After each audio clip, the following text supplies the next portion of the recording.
Hello, सत श्री अकाल, नमस्कार। कैसे हैं मित्रों? आइए चलिए हम आपको अपने मन की बातें बताते हैं। जैसा कि आप जानते हैं कि आज का टॉपिक है कि जिन लड़कियों के मैरिजेस में डिस्प्यूट्स होते हैं, कोर्ट्स तक बातें चली जाती हैं, उनको क्या क्या परेशानियाँ देखनी पड़ती हैं, फेस करनी पड़ती हैं, झेलनी पड़ती हैं। चलिए फिर हम स्टार्ट करते हैं एक ऐसे सीन से जहाँ पर किसी लड़की की मैरिज अभी सिर्फ अरेंज होने जा रही है। जब कोई मैरिज डिस्प्यूट हो जाता है तो नॉर्मली क्वेश्चन सबसे पहले ये आता है कि मैरिज अरेंज थी या लव। उसका रीज़न क्या आता है कि लड़की कितनी बेवकूफ़ थी, या उसने जो कदम उठाया उसमें वो गलत थी, या उसके पेरेंट भी गलत थे, या उसके पेरेंट बेवकूफ़ बने या वो बेवकूफ़ बनी, या उसने समझदारी नहीं करी या उसके पेरेंट ने समझदारी नहीं करी, या उसके पेरेंट की गलती थी या सामने वालों ने उनके साथ गलत किया। तो ओवरऑल क्वेश्चन कैरेक्टर पर जाता है लड़की के। क्या लड़की नासमझ थी, या भोली थी, या बेवकूफ़ थी, या वो लालच का शिकार हुई है। लालच के शिकार से पहले ये समझने की कोशिश की जाती है कि लड़की कहाँ तक कितनी गलत हो सकती है। जब भी किसी फैमिली में इस तरह की कोई बात पता चलती है कि किसी लड़की का मैटर कोर्ट तक पहुंच गया है, तो उस पर सवाल दागे जाते हैं। क्या आपने कहीं कोई गलती तो नहीं करी? आपसे कोई ऊंच नीच तो नहीं हो गई? आपने कुछ बुरा भला तो नहीं कह दिया था? आपने ज़बान गलत तो नहीं चलाई? या आपने कोई काम ढंग से नहीं किया था? आपने कोई ज़िम्मेवारी पूरी नहीं करी? ऐसी क्या बात हो गई जो उन्होंने आपके साथ इतना गलत कर दिया, या इस रिश्ते को तोड़ने तक ही आ गए?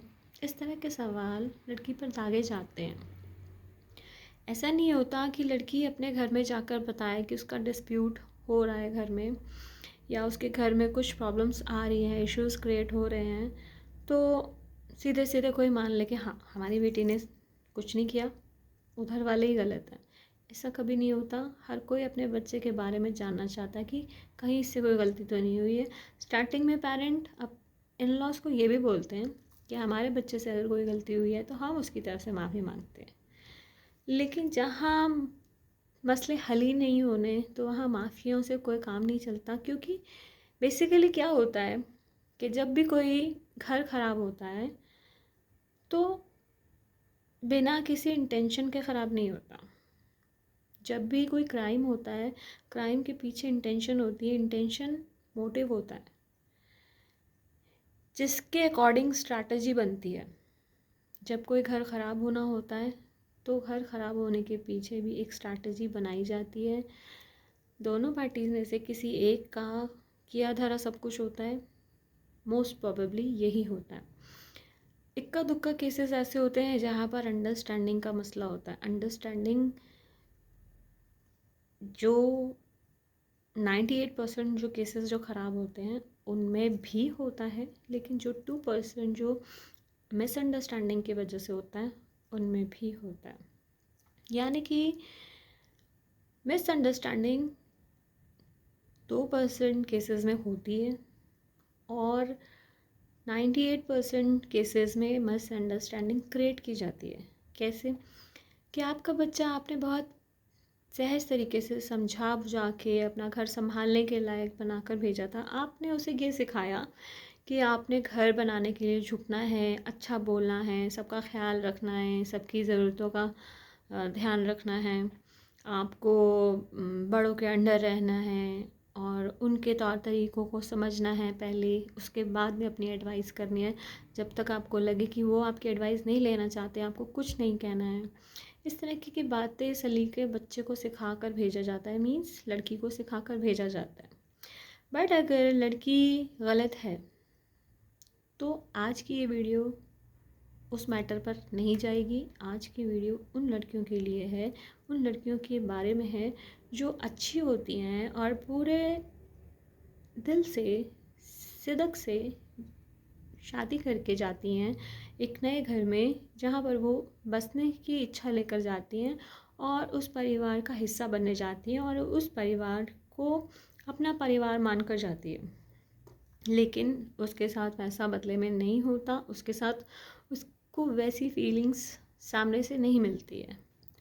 तो ये आज की जो वीडियो है, मैं उसके लिए एक चीज़ और बोलना चाहूँगी कि मेरे बहुत सारे व्यूअर्स को मुझसे शिकायत है कि मैंने इस बारी ये वीडियो इतनी लेट क्यों बनाई। तो उसका रीज़न मैं बताना चाहूँगी, ज़रूर बताना चाहूँगी। स्पेशली मैं इस चीज़ को अपने व्यूअर्स तक पहुँचाना चाहती हूँ कि जैसे एक डॉक्टर होता है, डॉक्टर को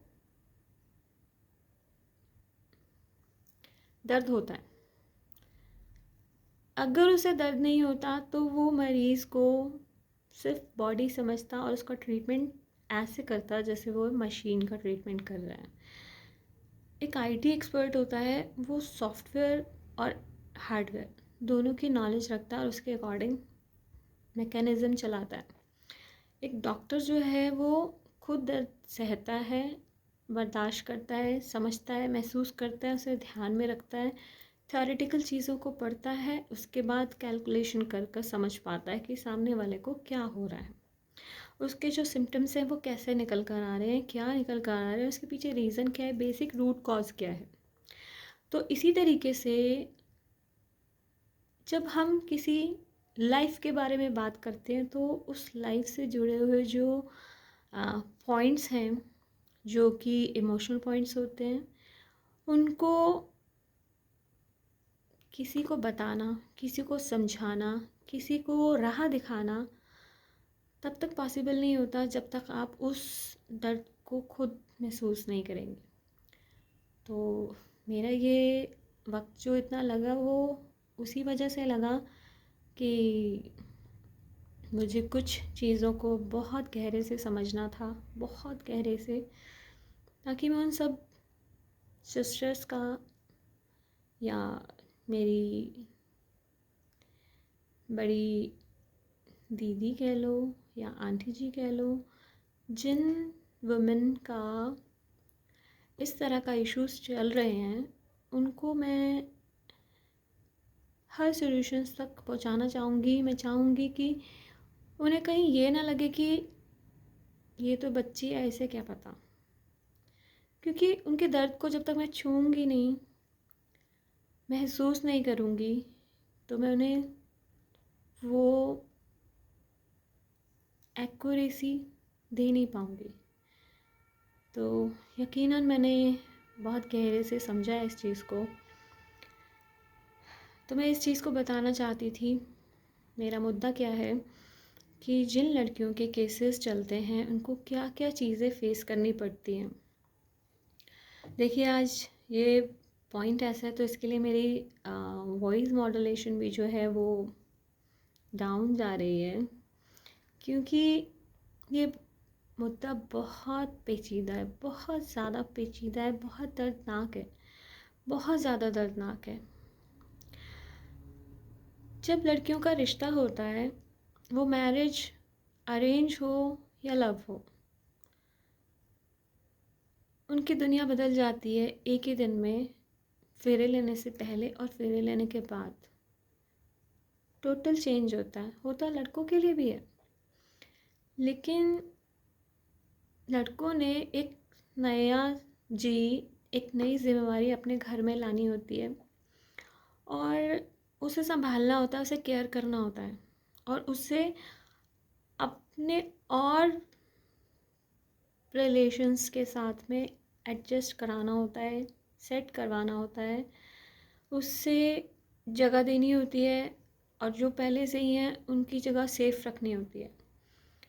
लेकिन लड़की को अपना पूरा माहौल, पूरा एटमॉस्फेयर, पूरा बैकग्राउंड चेंज करना होता है और वो एक नए माहौल में जाकर ढलने में या तो वक्त लगाती है या तो फटाफट से बदल जाती है। ये उसकी फ्लेक्सिबिलिटी पर डिपेंड करता है और वो अगर अच्छी है तो वो सबके साथ मिक्स हो जाती है, अगर अच्छी नहीं है, बुरी है, तो सबका कचूमर निकाल देती है। वो सबको सबको तहस नहस कर देती है। वो हर किसी के मन के साथ खेल जाती है और सबकी ज़िंदगियाँ तबाह कर देती है। ये डिपेंड करता है कि वो लड़की अच्छी है या बुरी है जो आपके घर में आ रही है। तो आज मुद्दा अच्छी लड़कियों का है, तो अच्छी लड़कियों के साथ साथ में बुरी लड़कियों को मुझे साथ में लेना पड़ता है, क्योंकि सिक्के के दोनों पहलू होते हैं और दोनों एक दूसरे के बिना अधूरे हैं। अगर अच्छी लड़की सफ़र करती है तो वो भी किसी बुरी वुमेन की वजह से ही सफ़र करती है, या उसकी मदर इन लॉ, या उसकी खुद की मॉम, या उसकी सिस्टर इन लॉ, या उसकी खुद की सिस्टर, या उसकी कोई भी लेडी रिलेटिव, चाहे वो इन लॉज से मिली हो, चाहे वो खुद के पेरेंटल होम से मिली हो। क्योंकि I am very sorry to say that, I am very very very much sorry to say that आदमी लोग किसी भी चीज़ के भूखे होंगे, लेकिन औरतें हर चीज़ की भूखी होती हैं। उन्हें सब कुछ चाहिए होता है। सबसे पहले कंपटीशन, मुझे ऊपर करो, उसको नीचे करो, मुझे वो सब चाहिए जो मैंने सोशल मीडिया में देखा है, मुझे वो सब चाहिए जो मैंने ख्वाबों में सोचा है, मुझे वो सब चाहिए जो मेरे पेरेंट ने मुझे लेने से रोका है, टोका है और ये बोला है कि अपने ससुराल जाकर लेना, हमारा दिमाग मत खाओ। तो ये गलत सोच लड़कियों में पाई जाती है, क्योंकि उनको पता है कि हमारी ज़िंदगी मैरिज के बाद में चेंज होगी। बॉयज़ के लिए सब कुछ वैसा का वैसा होता है, उनको कोई वैसा चेंज नहीं मिलता, सब जिम्मेवारियाँ पड़ती हैं उनके ऊपर में। और शादी का लड्डू में पता लग ही जाता है कि क्या होता है अगर बीवी अच्छी नहीं आई तो। मतलब बीवी अच्छी का मतलब ये होता है कि जो आपको संभालना चाहती है वो अच्छी होती है। जो सोचती है कि मुझे संभालो, वो कहाँ से अच्छी होगी। बस मुझे ही संभालो, मुझे गोदी में बिठा लो, बाकी सबको गिरा दो। ये चेयर्स लगी हुई हैं, इन चेयर्स को गिरा दो, इस पर जो बैठे हुए हैं उनको भी गिरा दो। लेकिन जो अच्छी होगी वो जो नीचे बैठा होगा उसे कहेगी चेयर ले लो। तो it's totally up to the person's destiny, उसकी किस्मत में क्या है, वो कितने दुख भोग चुका है, कितने सुख बाकी हैं, उस पर डिपेंड करता है कि उसकी किस्मत में पत्थर है या हीरा है, डिपेंड करता है। स्टोरी सबकी डिफरेंट होती है, लेकिन मटेरियल उसके अंदर दुख सुख का हमेशा साथ में होता है। जो हम कर्म करते हैं वो हमें ज़रूर मिलता है। अगर हमारी ज़िंदगी में कोई चैलेंज आया है तो हमने या तो चैलेंज एक्सेप्ट पहले से ही कर लिया था, या फिर परमात्मा हमसे चाहता है कि वो हम चैलेंज एक्सेप्ट करें और प्रूफ करें कि हम में दम है इस चैलेंज को एक्सेप्ट करने का, लड़ने का, एक ब्रेवरी का साइन बनने का, या फिर कोई नया रेवोल्यूशन लाने का। तो जब लड़की शादी करके जाती है उसके ऊपर जिम्मेवारियाँ होती हैं, चाहे वो लव मैरिज करके जाए चाहे वो अरेंज मैरिज करके जाए, उसे घर संभालना होता है, तो उसको सबके साथ मीठा रहना होता है। और जब इंटेंशनली उससे एक्सप्लॉइट किया जाता है, उससे ज़बरदस्ती वो काम कराए जाते हैं, पिन पॉइंट करके, जो उसका वजूद नहीं चाहता, एक्सेप्ट नहीं करता। लेकिन घर बनाने के लिए वो बहुत कुछ सहती है, बहुत कुछ सहती है। सबसे पहले घर के अंदर चार दीवारी में उसके साथ अ, बदसलूकियाँ होती हैं। अगर मैं आपको डोमिनेट करना चाहूँ तो उसके लिए अगर मैं आपका वॉइस मॉड्यूलेशन चेंज कर लूँ तो उतने में भी मैं आपको हर्ट कर सकती हूँ। तो अगर मेरा इंटेंशन बुरा है और मैंने आपको तंग करना है, और आप नए नए मेरे घर में आए हो बीइंग अ लेडी, और मैं चाहती हूँ कि मैं आपको तंग करूँ और आप दब जाओ, बर्दाश्त कर जाओ, इसलिए कि आपको घर बसाना है। मेरा कोई कुछ नहीं बिगाड़ सकता क्योंकि मैं तो इस घर में रहती हूँ और शुरू से रहती हूँ। तो मेरे लिए ये मुश्किल काम नहीं होगा अगर मेरे पास दिल नहीं है, टू बी वेरी क्लियर। कि जिनके पास दिल नहीं होता ना, वो ये नहीं सोचते कि सामने वाले के साथ जो भी हम कर रहे हैं उससे उसको हर्ट होगा और उसकी ज़िंदगी तबाही की तरफ चली जाएगी अगर हम उसे हर्ट करते रहेंगे, करते रहेंगे, करते रहेंगे, और वो कुछ बोलेगा नहीं, कुछ एक्सप्रेस करने की ताकत नहीं जमा कर पाएगा, तो उसकी ज़िंदगी तबाह हो जाएगी। लेकिन हमको ये लगता है हम एक घर के मेंबर हैं, हम मकान के मालिक हैं, हम चौधरी हैं, तो ये भूल होती है। परमात्मा सबके ऊपर होता है और परमात्मा सबको देखता है, वो मौका देता है आपको। आपके पास 206 हड्डियाँ हैं, आपके पास मांस है, आपके पास ब्लड है, आपके साथ पांचों तत्व बराबर काम कर रहे हैं, दिमाग बढ़िया से चलता है, दिल आपका अपने लिए धड़कता है।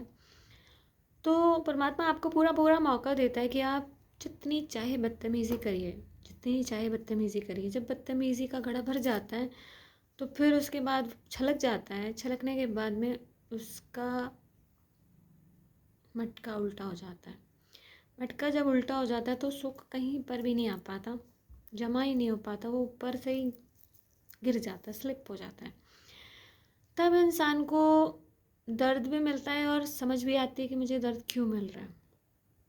मगर इंसान है कि वो समझना ही नहीं चाहता, जब तक उसको मार नहीं पड़ती ना तो वो समझना ही नहीं चाहता, जो गलत इंसान होता है। तो जब हम ऐसा सोचते हैं कि जो हमारे घर में नया जी आया है, जो नई लड़की आई है, नई बच्ची आई है, उसको हम कितना भी एक्सप्लॉइट करते जाएंगे, वो उसे साबित करना पड़ेगा कि मेरा कैरेक्टर सही है। मैं अपने पेरेंट के घर में बिल्कुल ठीक ठाक से रहती थी, मेरा दिमाग ख़राब नहीं था, मैं चीज़ें भूल नहीं जाती थी, मैं किसी को परेशान नहीं करती थी, मैं किसी को तंग नहीं करती थी, मैं एक बच्ची सी थी, मैं लाइफ को एंजॉय करती थी, मैं गुमसुम सी नहीं रहती थी, मैं चीज़ें तोड़ती नहीं रहती थी, मैं गिराती नहीं रहती थी, मैं डरती नहीं रहती थी, मैं अपने चॉइसेस को बता सकती थी, मुझे क्या खाना है, मुझे क्या पसंद है, मैं अपनी मर्ज़ी से शॉपिंग कर सकती थी, मैं कमा भी सकती थी, मैं जो चाहे पढ़ सकती थी, मुझे किसी ने कभी रोका नहीं था। तो ऐसी चीज़ें होती हैं, लेकिन सब पलट जाती हैं जब मुद्दा ख़राब हो जाता है। तो ये तो हो गई भावनात्मक मारें जो लड़की को मैरिज के बाद में पड़ती हैं, जिसमें उसको बड़े सारे कंपैरिजन भी मिलते हैं, उसको जिम्मेवारियां दी जाती हैं, ये करो, वो करो, ऐसा करो, वैसा करो, अपने गिफ्ट्स हमें पकड़ा दो, जो तुम्हारे लिए तुम्हारे पेरेंट ने दिए हैं वो हमें दे दो, और वो चीज़ें भी अपने घर वालों में बांट दी जाती हैं। लड़की उसमें भी कुछ नहीं कहती है, वो कहती है कि मेरा घर ख़राब होगा अगर मैंने कुछ बोला तो बेटर है कि मैं कुछ ना बोलूँ, समझूँ कि मेरे लिए कुछ आया ही नहीं था। तो वो कॉम्प्रोमाइज़ करती जाती है, करती जाती है, करती जाती है, करती जाती है। लेकिन उसके उस कॉम्प्रोमाइज़ की कोई वैल्यू नहीं करता। कोर्ट में कभी कोई कोर्ट नहीं पूछती है कि बेटा आप कितना कुछ आप लेकर आए थे, आपने किस किस को थमाते हुए अफ़सोस किया कि मैं नहीं देना चाहती फिर भी लिया जा रहा है, तो किस किसने आपके साथ क्या क्या बदतमीज़ियाँ की? कोई नहीं पूछता। एक बार ये आपका फ़ॉर्मेलिटी होती है डोमेस्टिक वायलेंस के केस में कि आपकी DIR बनती है, ठीक है? जिसका मतलब होता है डोमेस्टिक इंसिडेंट रिपोर्ट, ये बन जाती है। उसके बाद में उसको कभी पलट के देखा नहीं जाता। वो कब आपके वकील साहब मोहतरमा आपकी जो होंगी उनको बताएंगे कि जनाब ये ऐसा ऐसा हुआ था, तो बताइए अब इनका क्या करना है। बहुत रेयरली इस मुद्दे पर क्वेश्चन होता है, बहुत रेयरली, अदरवाइज अवॉइडिंग पॉइंट्स होते हैं, ये अवॉइडिंग पॉइंट्स लिखे जाते हैं बहुत ज़हीन तरीके से। किस किस ने आपको क्या क्या कहा, किस किस ने आपको टॉन्ट मारी, किसने आपको गाली दी, किसने आपको पिंच किया, किसने आपको बेटी होने के लिए ताने दिए, किसने आपसे दहेज की डिमांड की, किसने आपको कैश की डिमांड की, किसने आपको डाउरी के लिए तंग किया। बहुत सारी चीज़ सवाल होते हैं, सब पूछे जाते हैं, DIR में लिखे जाते हैं। लेकिन चलते केस में एक बार ऐसा मौका आता है आर्गूमेंट्स के टाइम पे या रिटर्न आर्गूमेंट्स में, जब इन मुद्दों को उठाया जाता है, लेकिन इतना वैल्यूएबल नहीं होते। ये वैल्यूएबल क्यों नहीं होते कि अल्टीमेटली कोर्ट इस तरीके से देखती है कि क्या सही है क्या गलत है, कौन सही है कौन गलत है, कितना गलत है उस पर कोई भी नहीं जाता ना। तो इसमें बहुत एक्सप्लॉइटेशन फील होता है लड़की को कि मेरे साथ एक एक दिन में इतना इतना मुझे निचोड़ा गया, इतना इतना मुझे पिंच किया गया, इतना इतना मुझे सुचवाया गया, इतना इतना मुझे मेंटल हरासमेंट मिली है। तो उन पलों का, उन छोटे छोटे पलों का क्या हिसाब है, कौन देगा वो हिसाब? ये सब लड़कियों को झेलना पड़ता है।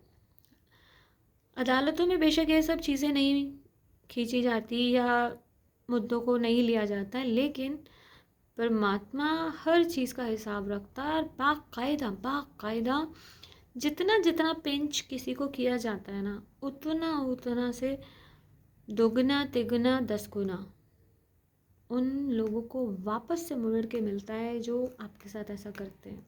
इसलिए बिल्कुल डरिए मत, बिल्कुल घबराइए मत। दुनिया की अदालत आपको कैसे इंसाफ देती है वो पर्सन टू पर्सन डिपेंड करता है कि आपके जज साहब आपको कैसे मिले हैं, या आपकी किस्मत भी होती है, किस्मत तो होती ही है कि आपकी किस्मत में आपको कहाँ से कौन सा इंसाफ मिलना है। लेकिन जो भी यहाँ से बच जाता है उसका हिसाब परमात्मा ज़रूर करता है। परमात्मा अपना हिसाब कभी भी बैलेंस शीट में रखता नहीं है बचाकर, कुछ भी नहीं बचता। आपने किसी को एक बार गाली दी है ना, सिर्फ एक बार, तो वो गाली भी आपके पास पलट के आती है, बिल्कुल आती है। चाहे आपको उसी बंदे के थ्रू आए चाहे किसी और के थ्रू आए, लेकिन आती ज़रूर है। मैं कहूँगी कि यहाँ पर मम्मियों की बात ले लो। अगर आपको लगता है कि आपकी मम्मी ने आपको बहुत गालियाँ दी हैं, बहुत गालियाँ दे दे के बड़ा किया है, तो ऐसा नहीं है कि वो बच जाएंगी, उनको भी पड़ेगी। उनको कहाँ से पड़ेगी वो आपका मैटर नहीं है, लेकिन पड़ेगी, पड़ती है। बुरी बात है बच्चों को गालियाँ दे दे कर बड़ा करना, ये अच्छी बात नहीं होती, बिल्कुल भी अच्छी बात नहीं होती। क्योंकि आप अगर लैंडलॉर्ड हो घर के, लैंडलॉर्ड से मतलब ये नहीं है कि आप, मैं मकान मालिक की बात कर रही हूँ, लैंडलॉर्ड का मतलब ये है कि जिस ज़मीन पर आपका बसेरा है, जिस ज़मीन पर आपका घर बसा हुआ है, जिस पे आपका परिवार बसा है, जिस जिस आंगन को आप संभालते हो, उसकी चार दीवारी के अंदर आप अपने बच्चे को किस तरह से परवरिश देनी है, पूरा गाइडेंस आपकी चलती है। आप चाहे तो उसे कन्विंस कर सकते हैं, आप चाहे तो उसे इल ट्रीट कर सकते हैं। अगर आप इल ट्रीट कर रहे हैं तो ये आपकी गलती है। मैं बहुत बुरा फील करती हूँ जब मैं किसी पेरेंट को बच्चों को डांटते हुए देखती हूँ, बहुत गंदे तरीके से। बहुत, मैं कहती हूँ ये 100% पेरेंट की गलती है, बिल्कुल पेरेंट की गलती है। क्योंकि बच्चे प्यार से समझ सकते हैं, बच्चों को समझ आती है सारी बातें। आपका बच्चा जब बोलने लग जाता है तो उसके पास एक पावर आती है अपने आप को एक्सप्रेस करने की। अदरवाइज़ जब वो बोलता नहीं है, उससे पहले भी बातें वो आपकी सारी समझता है। अब छोटे से बच्चे को, जो बच्चा स्क्रॉल करता है, आप उसे गोदी में उठाओ, उससे गुस्से से घूर दो, वो आपको एक्सप्रेशन देगा। वो आपको एक्सप्रेशन देगा कि उसे अच्छा लगा या बुरा लगा। That means they can understand you. छोटे बच्चों को बुरे लोगों की सेंस बहुत तगड़ी होती है। अगर आप किसी इंसान को जानना चाहते हो, समझना चाहते हो कि ये गुड वाइब है या बैड वाइब है, तो छोटे बच्चों को आप पकड़ा कर देख लो, वो बता देंगे आपको, रोकर या हंसकर, खुश होकर, उछलकर, अपनी एक्टिविटीज़ से आपको बता देंगे कि ये गुड वाइब है या बैड वाइब है। क्योंकि उनके अंदर ये पावर होती है। जब परमात्मा किसी को एक पावर देता है, जब बोल नहीं सकता एक, तो उसके अंदर एक्सप्रेशन की एक्स्ट्रा ऑर्डिनरी पावर होती है। जब वो बोलना शुरू कर देता है तो एक्सप्रेशन थोड़े कम हो जाते हैं। तो पावर इस तरह से वो बैलेंस रखता है। आपने ये भी देखा है ना कि जो जिनके अंदर फिज़िकल डैमेज होता है जहाँ पर, उसमें भी एक पावर इंक्रीज़ हो जाती है। दैट मीन्स परमात्मा जिसको पिछले जन्म का कोई गलती का दोष का दंड देता है, जब ये एक, चाहे एक्सीडेंटल कोई लॉस हो जाए बॉडी का, या कोई बाय बर्थ ही कोई डैमेज्ड हो, जिसे फिज़िकली चैलेंज बोलेंगे, तो वो ऐसा होता है, प्रॉब्लमेटिक होता है, लेकिन फिर भी परमात्मा उसको कोई ना कोई एक ऐसी ताकत ज़रूर देता है, ज़रूर। जैसे बैसाखी होती है, चलने में मदद करती है, उसी तरीके से परमात्मा एक एक्स्ट्रा ऑर्डिनरी ताकत देता है, जिसके बल पर वो स्पेशल चाइल्ड कहलाता है। स्पेशल चाइल्ड सिर्फ ऐसी से स्पेशल नहीं होता, उसके पास कोई ना कोई स्पेशल स्पार्क होता है, जिसको यूज़ करके वो अपने आप को स्टार सीड बना सकता है। तो जब लड़कियों के साथ ये सब चीज़ें होती हैं, अभी ये घर के अंदर की चार दीवारी के अंदर हो रही है, उसके बाद में डिस्प्यूट इतने बढ़ जाते हैं धीरे धीरे करके कि फिज़िकल हार्म तक बात पहुंच जाती है। जब तब आप पुलिस स्टेशन जाते हैं। पुलिस स्टेशन में क्या होता है कि जो बेसिकली गलत इंसान होते हैं, उनको फ्यूचर प्लानिंग सब मालूम होती है कि आगे जाके आप क्या करेंगे, आपको हम कितना तंग करेंगे कि आप क्या स्टेप ले सकते हो हमारे खिलाफ। उनको ये पूरी सी प्लानिंग होती है। तो वो आपके अगले स्टेप्स, नेक्स्ट टू नेक्स्ट जो आपके स्टेप्स होते हैं, उनको वो भी पता रहते हैं, आपकी स्टोरी पता रहती है कि आपको कैसे क्या काम करवाना है आपसे।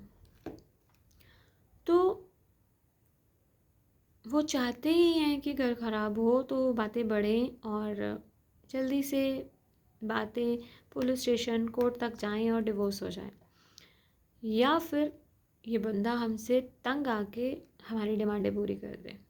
डिमांड क्या होती है? लालचों को पूरा करते रहो आप। जो बेसिकली चाहिए क्या होता है? प्रॉपर्टी चाहिए होती है, कैश, डायमंड, गोल्ड, जो आप एसेट्स जितने आप दे दो कम है, ठीक है। और वो हर किसी का अपना अपना लेवल है, लेकिन मुद्दा यही है। बाकी आपकी ऐसी कोई चीज़ नहीं होती है जो उनको चाहिए होती है। सिर्फ आप से जो फिज़िकल नीड होती है, आपके वजूद का कचूमर निकालना होता है, वो उनका एक पर्सनल ईगोइस्टिक डाइट होती है, जिसको, जैसे इसको मैं ऐसा कह सकती हूँ कि एक जो डेविल होता है, उसको गुड सोल्स होती है, उनकी एनर्जी को सक करना होता है।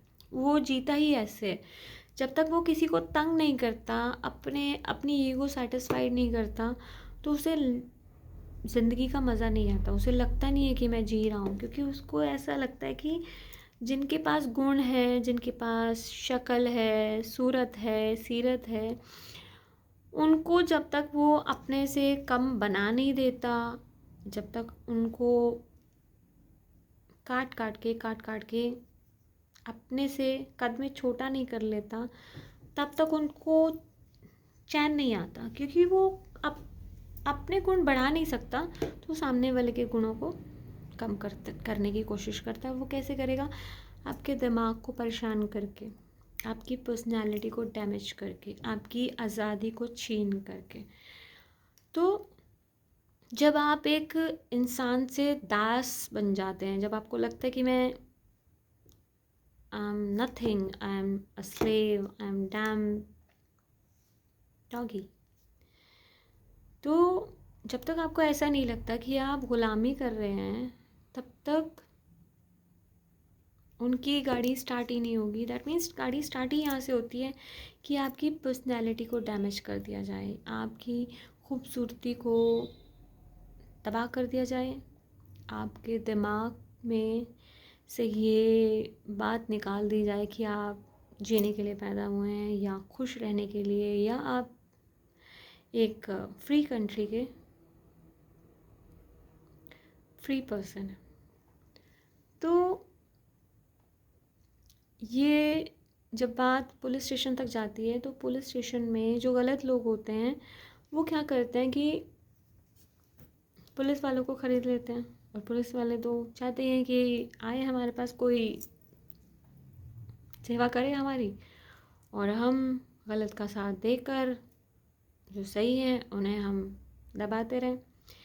बहुत लोग ऐसे पुलिस में हैं जो अच्छा काम भी करते हैं, मैं सबको गलत नहीं बोलूँगी, लेकिन जो अच्छे लोग होते हैं ना, उन्हें अच्छा करने की परमिशन उनके आसपास के लोग देते नहीं हैं, क्योंकि उनके साथ भी पॉलिटिक्स हो रही होती है। और अच्छाई को हमेशा हर जगह पे दबाया जाता है, हर जगह पर दबाया जाता है, कोई जगह ऐसी नहीं है जहाँ बुराई अच्छाई को ना दबाए।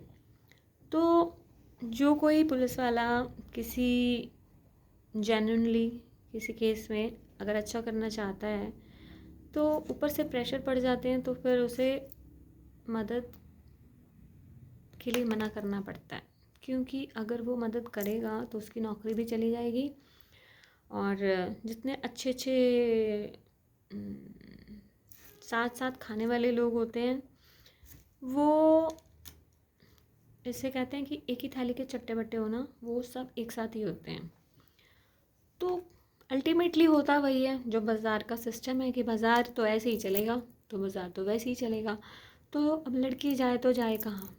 यहाँ पर तो वो एक उम्मीद लेकर आई थी कि मुझे ये लोग सुनेंगे, मेरी हेल्प करेंगे, मैं बताऊंगी कि ये लोग मुझे मेंटली टॉर्चर कर रहे हैं, फिज़िकल टॉर्चर कर रहे हैं, मेरे को डिमांड्स कर रहे हैं, तो वो सुनेंगे, मगर वो नहीं सुनते हैं। और जो सुनते हैं वो या तो मजाक भी उड़ा देंगे, या फिर उतना ही कर सकते हैं जितना वो कर सकते हैं, बाकी वो कह देंगे जी हमारे तो हाथ बंधे हैं। हद से हद एफआईआर हो जाएगी, हो ही जाएगी, वो आपका राइट है। अब एफआईआर जब तक नहीं होगी तब तक तो उनका पास 3 साल का पीरियड होता है कि वो आपको कंप्लेंट्स आपकी लेते रहें, और आपके हस्बैंड को छोड़ते रहें, बख्शते रहें, और उनसे पैसा माया कमाते रहें। तो उनका भी एक साइड बिजनेस होता है कि कुछ खाया और कुछ जाने दिया, जो खाया वो बांट के खाया, ताकि दूसरा उसे ये ना कह सके भाई तुम गलत कर रहे हो, तुम भी खाओ। तो ऐसा होता है, ये होता है घर के पास पुलिस स्टेशन तक की चीज़ें। फिर आ जाती है आपकी, अगर एमएनसी हो जाती है, एमएलसी में क्या होता है, मेडिकल होता है आपका। तो एमएलसी रिपोर्ट जो आपकी बनती है उस टाइम पे आपको कुछ नहीं पता, आप तो मार खा कर आए हो कि रिपोर्ट में बन क्या रहा है, आपको दिखाया भी कुछ नहीं जाता। अगर आप वैसे किसी डॉक्टर के पास जाते हैं तो आपका मेडिकल अगर होता है तो आपको आपकी डिस्क्रिप्शन जो होती है, प्रिस्क्रिप्शन, वो आपको देखने का राइट होता है। आप उसमें क्या क्या मेडिसिन्स ले रहे हैं और क्या करनी है वो आपको सब पता रहता है। लेकिन जब आप वहाँ जाते हैं एमएलसी में, तब आपको बता दे तो गनीमत है, अदरवाइज़ वो कुछ नहीं बताते। और ये थोड़ा सा डिपेंड करता है कि आप कितना सॉलिड पर्सनैलिटी के हैं, आप कितना अवेयर हैं, आपको क्या पता है कि आप क्या क्या पूछ सकते हो। अगर आप सॉलिड होकर पूछ लेते हो तो वो बताएंगे, अगर आप सॉलिड होकर नहीं पूछते, अगर आपके साथ कोई भी नहीं है तो वो सोचते हैं कि ये तो निहत्था है बंदा, अकेला है, तो इसका क्या वजूद है, इसका तो कोई वजूद नहीं है, हम तो वही करेंगे जो साहब ने बोला है। साहब कौन है उसे आप भी अच्छे से समझ सकते हैं। फिर तो साहब तो वही करेंगे जो पैसा बोलेगा। तो ये वाली बात हो जाती है। उसके बाद में आ जाते हैं हम कोर्ट। कोर्ट में क्या होता है? अब कोर्ट में ऐसा लगता है कि वकील साहब को आप बताएंगे अपनी प्रॉब्लम और वो आपको सलाह देंगे और आप उस पर चलेंगे और जज साहब के सामने आप पेश होंगे। उसके बाद जज साहब आपको बताएंगे कि आप चिंता मत करो, हम आपके साथ हैं। और दोनों मुद्दई और जनाब आपके कोर्ट में खड़े होंगे और आपसे पूछेंगे हाँ जी बताइए आपके साथ क्या हुआ। आप बताएंगे और आपके हस्बैंड, आपके पतिदेव बोलेंगे नहीं सर मैंने ऐसा कुछ नहीं करा। और जज साहब उन्हें डांटेंगे कि ऐसा कैसे, आप झूठ कैसे बोल रहे हो, मेरे सामने सबूत रखे हुए हैं। और आप बोलेंगे कि जज साहब इन्होंने सच में ऐसा ऐसा किया था मेरे साथ।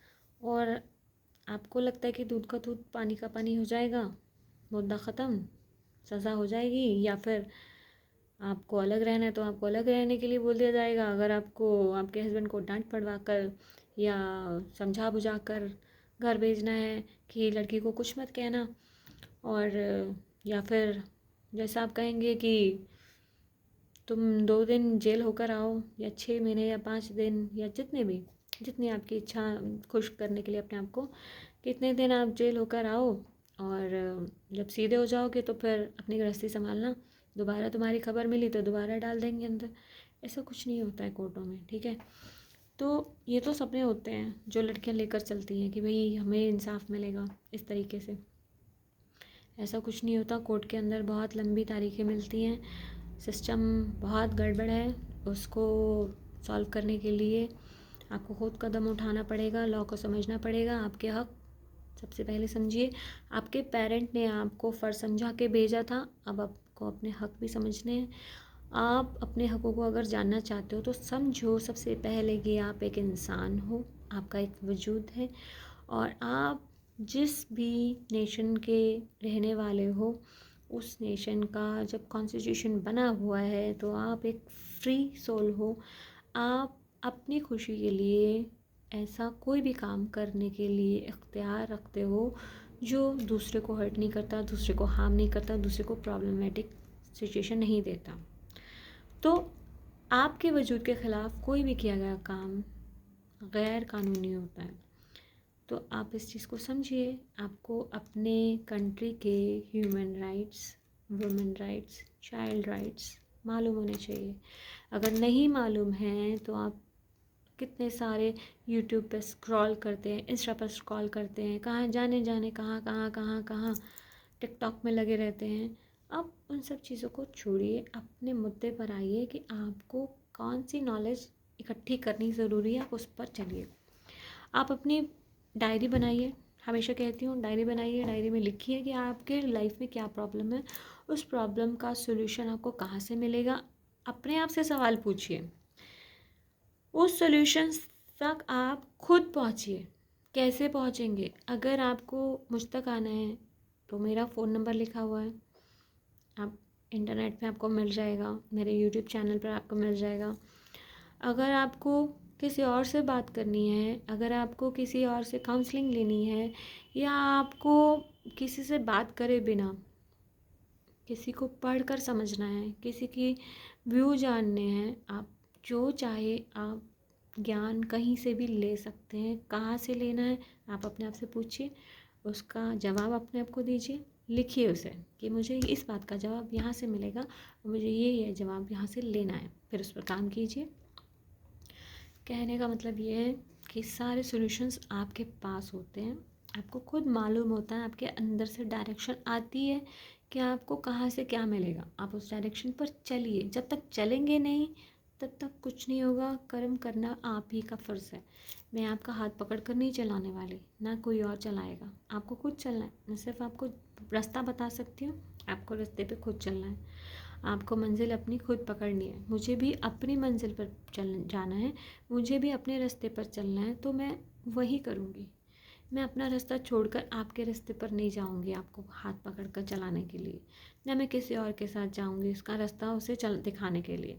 तो मुझे अपनी जगह पर रहकर आपको हेल्प करनी है, आपको अपनी हेल्प खुद करनी है और आगे औरों की हेल्प करने के लिए अपने आप को प्रिपेयर करना है। क्योंकि आप ये मानकर चलिए, जब आप गिवर हो जाते हैं, जब आप दूसरों को हेल्प करते हैं, तो कुदरत आपको खुद ब खुद हेल्प करने लग जाती है।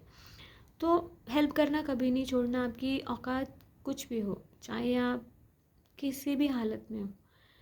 मैं कहती हूँ अगर आपकी जेब में 1 रुपया भी नहीं है, आपके पास अपने आप को सजाने संवारने का, पेट पूजा करने का सोर्स नहीं है, तब भी आप दूसरों को मदद कर सकते हैं।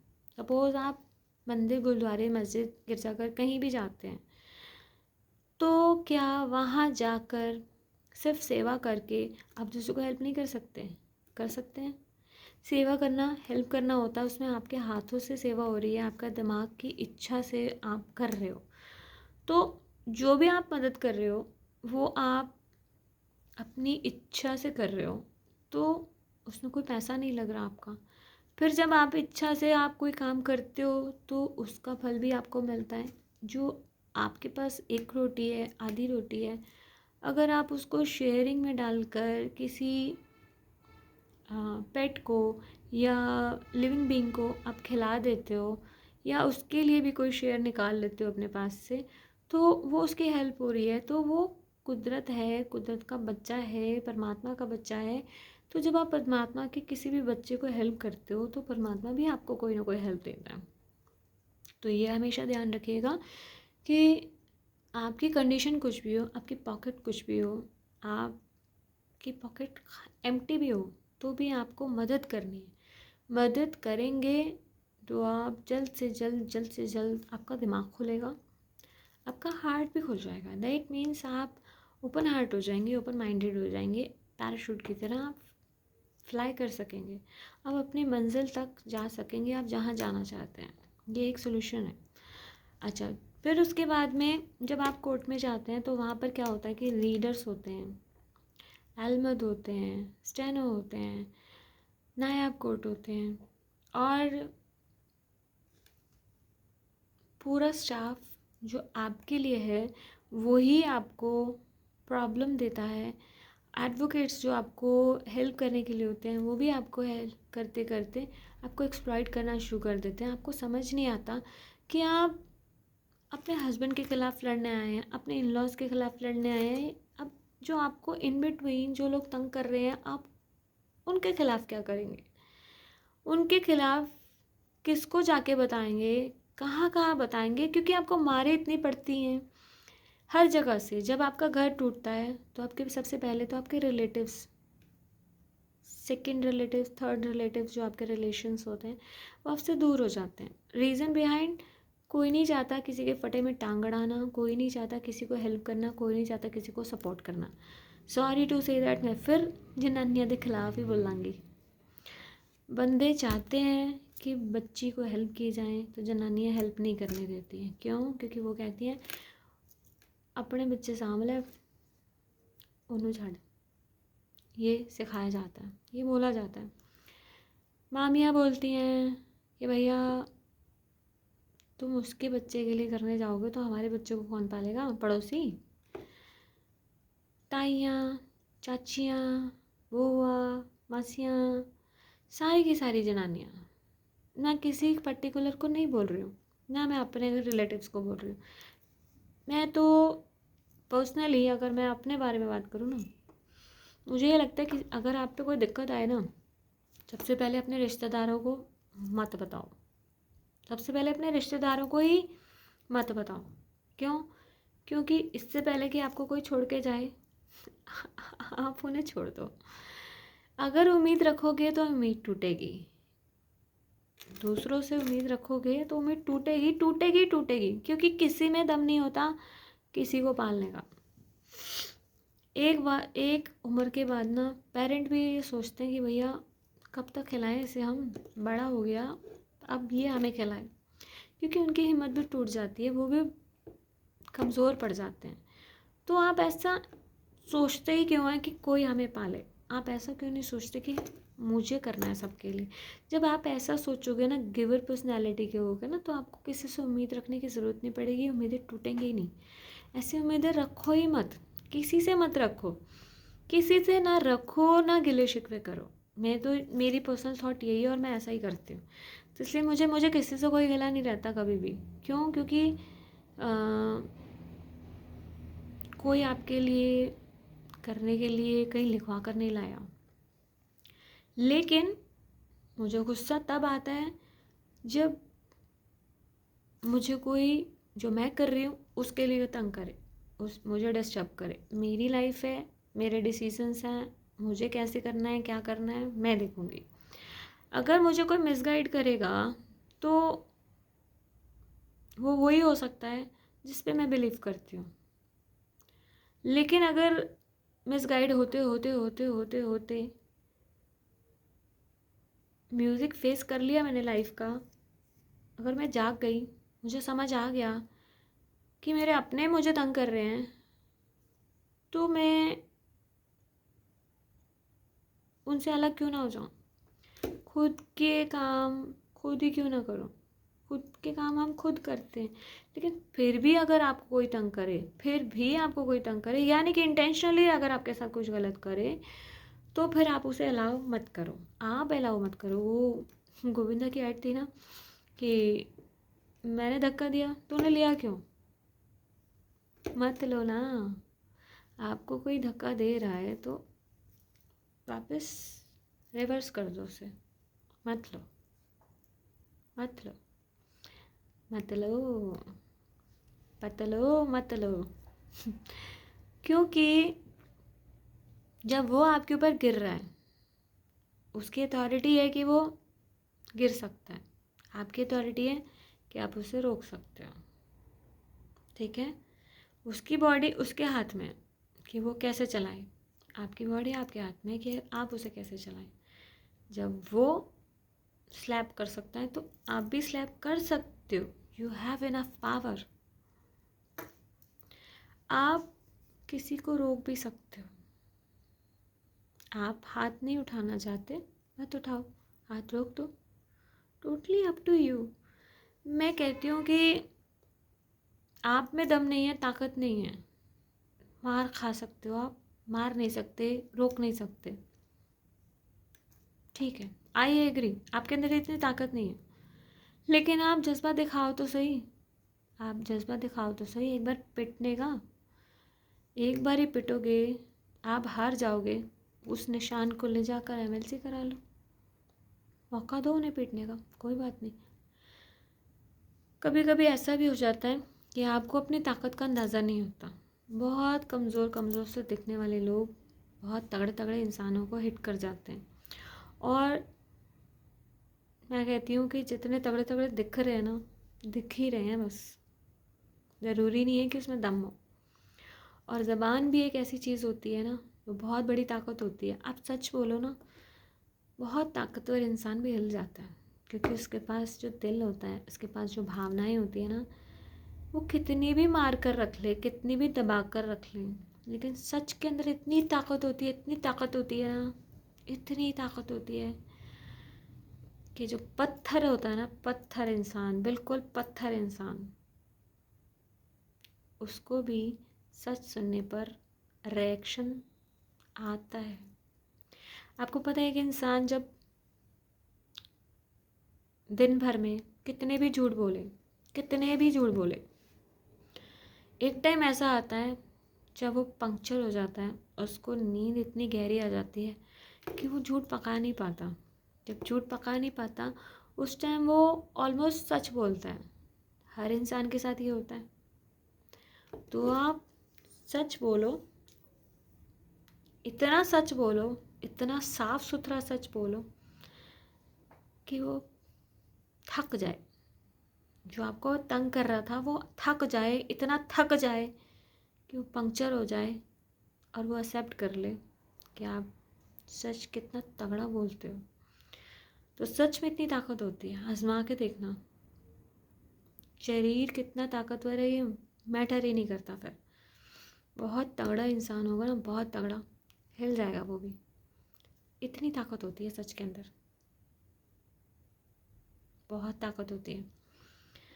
फिर अब आती है बात यहाँ पर कि जब आप कोर्ट में जाते हो तो अहमद आपकी फ़ाइल्स को कैसे दबा कर रखते हैं और आपकी ख़बरें कैसे अपोजिट पार्टी को देते हैं और आपकी कोर्ट फाइल की जो डेट्स हैं उनको कैसे गड़बड़ करते हैं या आपके डॉक्यूमेंट्स को इधर उधर कैसे करते हैं।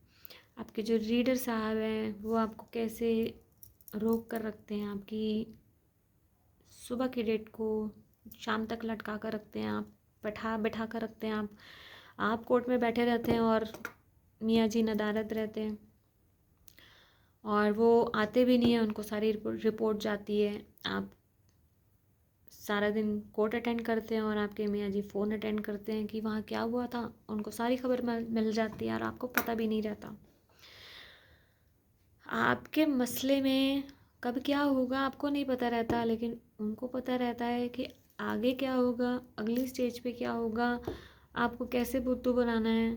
कोर्ट स्टाफ के साथ सारी चीज़ें सेट होती हैं, डिसाइडेड होती हैं और कितने पीरियड तक आपको दुखी करना है कि आप लटकते रहो, आपका मैटर लटकता रहे, आप कुछ नहीं कर पाएँ। ये सब चीज़ें होती हैं। इसमें क्या होता है कि जो आपके एडवोकेट्स होते हैं, अगर आप पहले प्राइवेट काउंसिल के पास जाते हैं तो प्राइवेट काउंसिल के पास आपकी डिटेल आती है। उस डिटेल को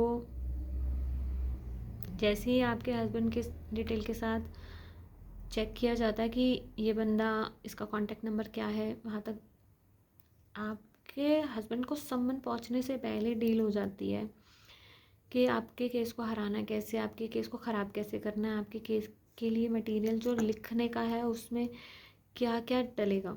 यानी कि इतनी सारी गेम्स होती हैं, इतनी सारी, मैं सारी एक्सप्लेन इस तरीके से कर रही हूँ। आप हर किसी के केस में हर चीज़ नहीं होती है, मैं हर स्टेप पर वो बता रही हूँ कि इस तरह की चीज़ें होती हैं कि जो जिसने गलत करना है वो कैसे गलत करता है, वो बता रही हूँ मैं। तो जो एडवोकेट्स होते हैं, आपका मटेरियल लेने के बाद में आपके हस्बैंड का जो भी डॉक्यूमेंटेशन होती है उसके ब्याह पे उसको कांटेक्ट करके सेटिंग करते हैं कि आपका मैटर में क्या क्या चीज़ें ना लिखी जाएं जिससे आपका केस सॉलिड ना बन सके। और आपको लगता है कि आपका तो दूध का दूध पानी का पानी हो जाएगा, केस इतना सिंपल सा है, लेकिन वो सिंपल इसलिए नहीं रहता क्योंकि उसमें कहानी ऐसी पका दी जाती है जिसकी कोई वैल्यू नहीं होती है। ऐसी ऐसी चीज़ें लिखी जाती हैं जो कोर्ट की नज़र में कोई सेक्शन बनते ही नहीं है, तो आपको आपके हस्बैंड को क्या कहा जाएगा, कुछ नहीं कहा जाएगा, छोड़ दिया जाएगा, बख्श दिया जाएगा, कोई मेजर इशू ही नहीं है।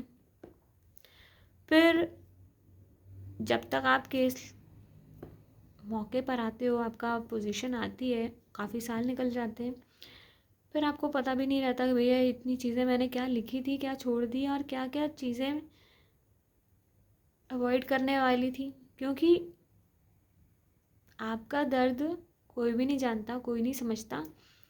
आपको एक सन में बहुत बुखार हुआ था और आपके हस्बैंड ने आपको तपती बदन में आपको छोड़ दिया और यहाँ आपसे काम कराया। उसके बाद आप ठीक हो गए, उसके बाद कुछ चीज़ें नॉर्मल हुई, लेकिन वो जो दिन थे आपके ख़राब, आप ना उसे याद करते हो ना। जो आपने ज़ख्म सहे थे वो ठीक होने के बाद में आप उस तरफ ध्यान देते हो। तो मुद्दा आपके लिए ही बंद हो चुका है, तो कोर्ट के लिए कैसे जिंदा रहेगा? आपके दर्द कोर्ट में धक्के खाते खाते ही आप भूल जाते हो, क्योंकि आपको नए दर्द रोज़ रोज़ मिल रहे होते हैं, तो पुराने दर्द आपको याद ही नहीं रहते हैं। जब आपको एक जगह मारा जाएगा तो आपको दर्द होगा, दूसरी जगह मारा जाएगा तो यहाँ का दर्द इतना ताज़ा होगा कि इस दर्द को थोड़ा आप भूलना लग जाएंगे, बैलेंस करना शुरू हो जाएंगे। फिर और मारा जाएगा, फिर इधर का दर्द रह रहा है और इधर का दर्द भूल गया, इधर का दर्द थोड़ा हल्का हो गया।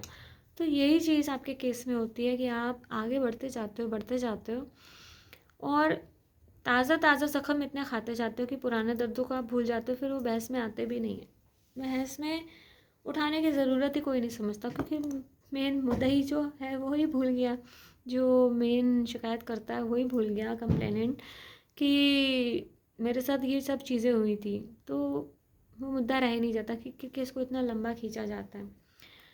तो उसमें भी जब आप सोचते हो कि अब मेरे पास इतने पैसे नहीं है कि मैं प्राइवेट काउंसिल को करूं, तो आप सोचते हो अब मेरी हायर करने की औकात नहीं रह गई, तो चलो हम डीएलएसए में चले जाते हैं।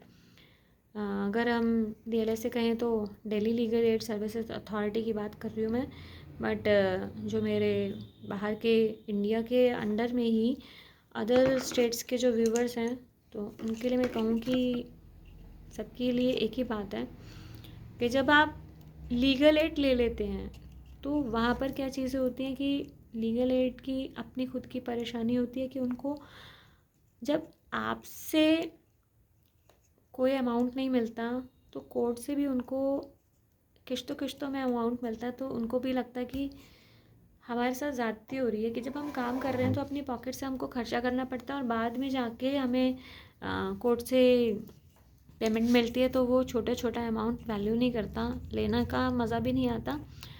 तो वो सोचते हैं कि कोई दूसरा रास्ता निकाला जाए जिससे कि हमें भी तकलीफ़ ना हो और हमारे क्लाइंट को भी एहसास ना हो कि हम उससे फ़ीस मांग रहे हैं, तो वो अपोजिट पार्टी से ले लेते हैं। तो ऐसे ही बिजनेस चलते हैं। ऐसा सभी नहीं करते हैं, मैं सिर्फ गलत चीज़ें बता रही हूँ जो होती हैं, प्रैक्टिकली होती हैं, ये सब होती हैं, बिल्कुल होती हैं, बहुत बुरे तरीके से होती हैं। इसमें एडवोकेट्स ऐसा भी करते हैं कि आपको बोलेंगे कि आप ये टाइप करा लो, आप टाइप करा लो, उसके पैसे भी आप दोगे। हालांकि जब आप जब लीगल एड हायर करते हैं तो आपको बाकायदा फॉर्म्स में लिखा हुआ मिलेगा कि आपको अपने एडवोकेट को कोई भी डॉक्यूमेंटेशन के पैसे चार्ज नहीं करने हैं, देने नहीं हैं। आपको कागज़ का खर्चा नहीं देना, स्याही का खर्चा नहीं देना। बहुत सारे वकील ऐसे भी कहते हैं जो हम तो आपकी मदद कर देंगे लेकिन स्याही का खर्चा तो आपको उठाना पड़ेगा। उस स्याही के खर्चे के नाम पे आपको अच्छी फ़ीस आपसे लूट लेते हैं और आपको लगता है कि आपके वकील साहब ने तो आपसे पैसे लिए ही नहीं हैं, बस वो तो मैंने अपनी खुशी से दिए हैं। आप तो अपनी खुशी से दे रहे हो लेकिन केस आगे नहीं बढ़ रहा, क्योंकि उनको ये लगता है कि अभी तो इनके पास पैसे हैं। जब तक आप खाली नहीं हो जाओगे तब तक वो ऐसे ही चलाएंगे आपको। जब आप खाली हो जाओगे तो आपको गुस्सा आएगा, फिर आप परेशान होगे, फिर एडवोकेट चेंज करोगे, यही होता है। फिर आगे जाते हैं तो मीडिएटर मिलते हैं। मीडिएटर आपको कहते हैं कि आपको कुछ कहने की ज़रूरत नहीं है, मैं समझा रहा हूँ, मैं बात कर रहा हूँ। आपको एंट्री तक नहीं देते, वो फेस वैल्यू पर जाते हैं कि ये पुअर पर्सन है तो इसको तो पता ही नहीं है लॉ क्या है, इसे तो यही नहीं पता इसके राइट क्या हैं, इसको जैसा आपने मेरे पास भेजा है अब मैं मालदार पार्टी के साथ सेटिंग करके इसको कैसे भी गाइड करूँ, कैसे भी सजेशंस दूँ, इसको मानने पड़ेंगे, समझने पड़ेंगे कि नहीं जी ये चीज़ें तो आपको माननी पड़ेंगी। नहीं नहीं, अगर आप डिवोर्स लेके ख़त्म करो, आप इतना वो इशू बनाने की ज़रूरत नहीं है आपको। नहीं, लड़के को ये तो सज़ा मिलेगी नहीं, आप इस भरोसे मत रहो कि इनको कोई 3 साल की कैद हो जाएगी या 7 साल की सज़ा हो जाएगी। आप ऐसा मत सोचो। ये मैडम कचहरियों में ये सब नहीं होता, ये सिर्फ कहने की बातें हैं। यहाँ इंसाफ नहीं मिलता मैडम। तो ऐसी ऐसी बातें आपको बोली जाएंगी। आपको पता है हर जगह पे ये बोला जाता है कि कोर्ट के अंदर कोई रिकॉर्डिंग नहीं होगी। अब कोर्ट में रिकॉर्डिंग नहीं होगी, आप कोई रिकॉर्ड नहीं कर सकते कि आपके साथ कौन क्या गलत बोल रहा है आपको। आपके जो कोर्ट स्टाफ होते हैं, जो अहमद होते हैं, रीडर होते हैं, या आप जो कॉल करते हैं कोर्ट के अंदर में नायाब कोर्ट, वो आपको बोलते हैं चलिए मैडम, चलिए बाहर, चलिए चलिए चलिए चलिए चलिए चलिए बाहर चलिए। जो कंडक्टर जैसे बोलते हैं वो वैसा बोल रहे हैं आपके साथ, क्योंकि आपके हस्बैंड से उन्हें पैसे मिले हुए हैं, तो आपके साथ बदतमीज़ी से पेश आएंगे। अगर आप इस बात को जज साहब को बोलते हैं तो आपको ये डर लगता है कि जज साहब बोलेंगे कि ये तो हर किसी की शिकायत करती है, इसका दिमाग ख़राब है, ये शक्की मिजाज है, या इसको हर कोई बुरा ही लगता है, इसको इसको लगता है कि सारे ही बुरे हैं। तो सबसे पहले तो आपको मेंटली डिस्टर्ब डिक्लेयर कर दिया जाएगा, मुंह से बोलकर नहीं, आपको रिएक्शंस ऐसे मिलेंगे। तो जैसे आपको भी यही लगता है कि ये बंदी तो शिकायतों का टोकरा लेकर आती है, इसको कोई बंदा पसंद नहीं आता, ये हर बंदे से चिड़ी रहती है।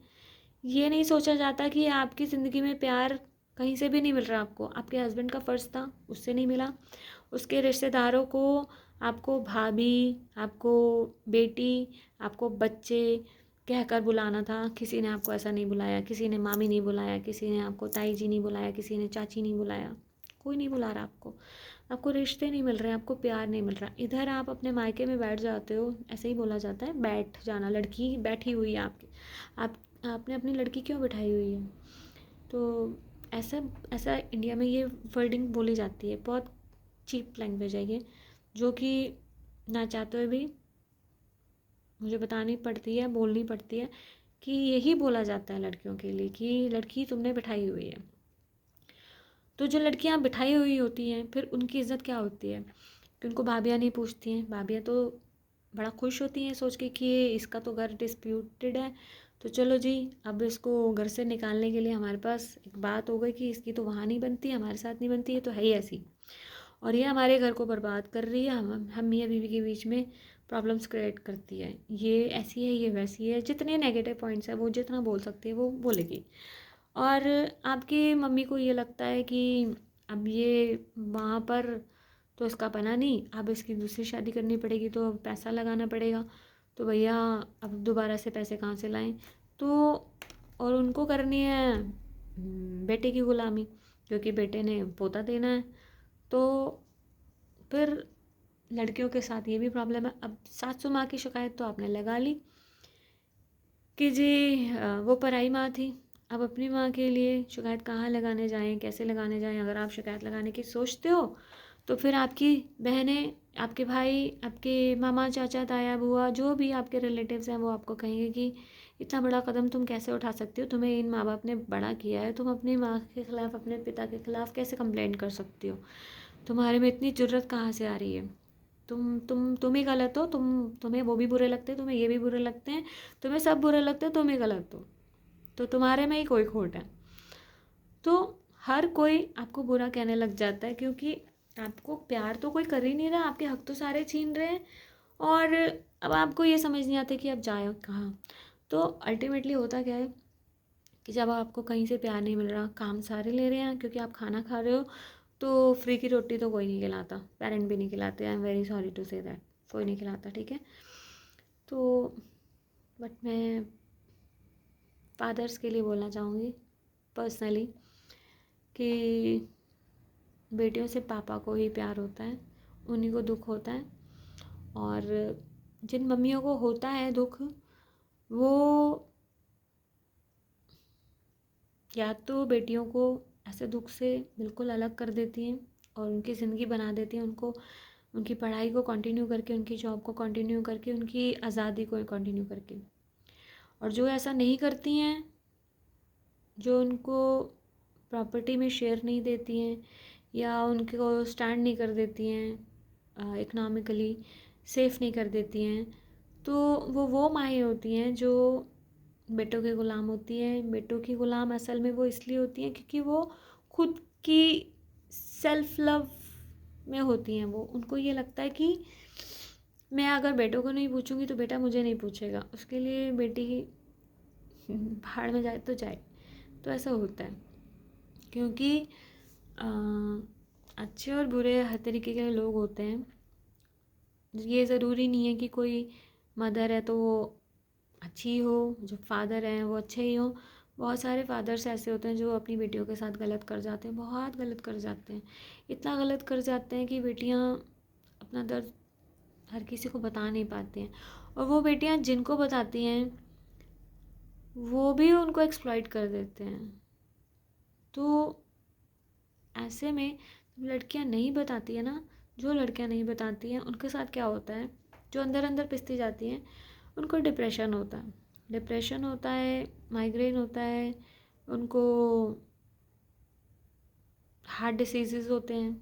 उनको यही सब चीज़ें फेस करनी पड़ती हैं कि वो अपना दुख किसी को बता नहीं पाती। अगर वो बताएंगी तो एक लव अफेयर वाला एक टैग फिर से उनके ऊपर लग सकता है, उनको ये डर रहता है। और इनिशिएटिव लेने वाला कोई नहीं होता। इनिशिएटिव, क्योंकि हर किसी की अपनी फैमिली है, हर किसी की अपनी लाइफ है, तो एक किसी की लाइफ बर्बाद होती है किसी लड़की की, तो उसको संभालने के लिए अगर इनिशिएटिव लेने वाले उसके भाई होते हैं, तो वो भाई होते हैं जो बीवी, माँ और बहन तीनों के बीच में बैलेंस करना जानते हैं। और जो नहीं बैलेंस करना जानते वो हाथ खड़े करके दिखा देते हैं। तो अल्टीमेटली लड़कियों के पास कोई रास्ता नहीं बचता, जिसके लिए मैं हमेशा ये कहती हूँ कि लड़का अगर इस तरह की कोई प्रॉब्लम फेस कर रहा है कि उसकी वाइफ अच्छी नहीं आई है, तो उसे डिसऑन कर दो, ताकि आपकी प्रॉपर्टी यानी कि लड़के की पेरेंटल प्रॉपर्टी जो है उस पर गलत लड़की कोई कब्ज़ा ना कर सके या किसी भी तरीके का क्लेम ना कर सके। लेकिन अगर लड़की के साथ गलत हुआ है ना, तो लड़की को तो सबसे पहले प्रॉपर्टी में ऑनरशिप मिलनी चाहिए। रीज़न क्या है कि उसको किसी के धक्के नहीं खाने पड़े। रीज़न क्या है कि उनको किसी से भीख नहीं मांगनी पड़े। रीज़न क्या है कि उससे किसी की छत का सहारा ना लेना पड़े। उसके पास अपनी छत हो, उसकी अपनी इज्जत हो, उसका गिरेबान कोई पकड़ ना सके। तो अगर लड़कियों को सेफ रखना है तो उनके पास ज़मीन और छत का इंतज़ाम ज़रूर देना चाहिए, क्योंकि लड़के तो अपनी जॉब बिजनेस कंटिन्यू करके या एक नए तरीके से फिर से स्टार्ट कर सकते हैं, रीस्टार्ट कर सकते हैं। लेकिन अकेली लड़कियों के लिए ये बहुत ज़्यादा बहुत बड़ा चैलेंज होता है। मैं ये नहीं कहती कि आप चैलेंज एक्सेप्ट मत करो। लड़कियों के लिए मैं ये बोलूँगी कि आप चैलेंज को एक्सेप्ट करो, नए सिरे से फिर से सब कुछ शुरू करो। मान के चलो कि ज़िंदगी में ये 20 बार भी हो तो आपको फ़र्क नहीं पड़ना चाहिए। आप 20 बार फिर से उठो, फिर से खड़े हो, फिर से दोबारा बनाओ। सब चीज़ें आप कर सकते हो, आपके अंदर जज्बा है तो सब कुछ कर सकते हो। लड़कों से ज़्यादा बेहतर कर सकते हो। बहुत रास्ते हैं, बहुत रास्ते हैं, इतने सारे रास्ते हैं कि आप थक जाओगे इतने सारे रास्ते में से चूज़ करते करते। यार मैं क्या कुछ कर सकती हूँ और मैं क्यों नहीं कर रही थी। मेरी बहुत सारी वीडियोस मैं उस पर बनाती रहूँगी। आप हमेशा इन टच रहेंगे तो आपको पता लगता रहेगा। ऐसा कोई दिक्कत वाली बात नहीं है। अगर आपके पास कुछ भी नहीं है, छत भी नहीं है, तो भी आप कंटिन्यू कर सकते हो। अपने फ़ैसले अपने हाथ में रखो, सबसे पहले वहाँ से शुरुआत होती है। लेकिन अगर मैं पेरेंट की बात करूँ या लड़की के फैमिली की बात करूँ, तो उनका ये फ़र्ज़ बनता है कि लड़की को ये सेफ्टी ज़रूर दें कि उसको छत और ज़मीन का आसरा ज़रूर उसका फिक्स हो। और जो लोग नहीं करते वो भी भुगतते हैं, क्योंकि आपका फ़र्ज़ था उस बच्ची को उसका हक देना, क्योंकि ये लीगल राइट है उसका। लीगल राइट है ये। लीगल राइट होने का मतलब ये है कि कानून ने बड़ा सोच समझकर विचार करके ये फैसला लिया है कि लड़की को उसका हक इसलिए मिलना चाहिए कि जब लड़का कहे मुझे तुझे नहीं रखना, निकल जा मेरे घर से, इधर पेरेंट बोले, चाहे फादर बोले, चाहे मदर बोले, चाहे ब्रदर बोले कि निकल जा यहाँ से, तेरा कोई हक नहीं बनता, तेरी शादी हो गई, अब दफ़ा हो यहाँ से। या ये बोलें कि जो होता है वो बेटों का होता है, बेटियों का कुछ नहीं होता। तो फिर लड़की बेचारी कहाँ जाएगी? लड़का तो 2 रातें 4 रातें 1 महीना सड़क पर रह लेना तो भी कोई फ़र्क नहीं पड़ता। अगर उसमें जज्बा है तो वो सड़क से उठकर भी हीरो बन जाएगा। लेकिन एक लड़की अगर एक दिन के लिए भी बिना छत के रहती है ना, तो आसान नहीं होता उसके लिए। सारी रात वो सोती नहीं है। अगर उसके ऊपर ऐसी नौबत आ जाए तो सोती नहीं है। मैं कहती हूँ आप कोई बुरे से बुरा कैरेक्टर की लड़की को एग्जाम्पल के तौर पे ले लो, बुरे से बुरे कैरेक्टर की। क्या आपको ये लगता है कि उसको बेइज्जता खुला छोड़ देना चाहिए कि तुम्हारा हमने सब कुछ ले लिया, अब तुम सड़क पर सो जाओ? क्या ये इंसानियत अलाउ करेगी? मैं लड़का लड़की में फ़र्क ऐसे नहीं करती हूँ कि नहीं, एक्चुअली मैं ये कह नहीं पाती कि लड़का और लड़की एक समान होते हैं, क्योंकि एक समान नहीं होते। एक समान बिल्कुल नहीं होते। लड़के का लड़के के साथ आप ज़बरदस्ती बलात्कार नहीं कर सकते। लड़की के साथ हो सकता है। जो गलत लड़कियां होती हैं वो बहुत कुछ गलत करती हैं, मैं मानती हूँ। लेकिन वो बहलाकर फुसलाकर नींद की गोलियां खिलाकर इंजेक्शन लगाकर या आपको किसी भी तरीके से मैनिपुलेट करके आपके साथ किसी बॉय के साथ मेल के साथ गलत कर सकती हैं, झांसे के देकर या कुछ भी गलत चीज़ें प्लानिंग करके कर सकती हैं, लेकिन ज़बरदस्ती नहीं कर सकती है। ये एक कुदरती कानून है। तो लड़की चाहे अच्छी है या बुरी है, उसके साथ रेप होना तो जायज़ नहीं है ना। तो इस दर्द से बचने के लिए या बच्ची को बचाने के लिए उसे छत का असर ज़रूर देना चाहिए। I am feeling so emotional on this point. मुझे डर लगता है कि मैं रो ही ना पड़ूँ, हर बार ही ऐसा ही मेरे साथ हो जाता है।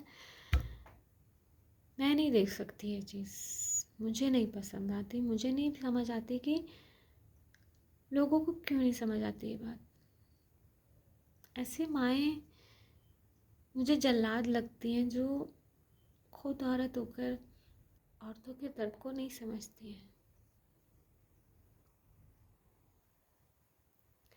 मर जाना चाहिए ऐसी माओं को, तो मर जाना चाहिए जिनको एक औरत के वजूद की वैल्यू नहीं है, एक औरत की इज़्ज़त की वैल्यू नहीं है। मुझे मुझे बिल्कुल भी प्यार नहीं है ऐसी औरतों से। मुझे बिल्कुल भी तरस नहीं आता उन औरतों पे जो किसी औरत के इज़्ज़त के लिए महसूस नहीं कर पाती हैं। जल्लाद होती हैं वो औरतें जो तवायफ़ खाने चलाती हैं। जल्लाद लिटरली, मैं कहती हूँ ऐसी औरतों को ना पकड़ के बेल्टों से मारना चाहिए। सज़ा होनी चाहिए इनके लिए जो औरत की इज़्ज़त के ख़िलाफ़ जाती है। इज़्ज़त इज़्ज़त बहुत कीमती चीज़ होती है, बहुत बहुत ज़्यादा कीमती चीज़ होती है, जान से ज़्यादा कीमती चीज़ होती है।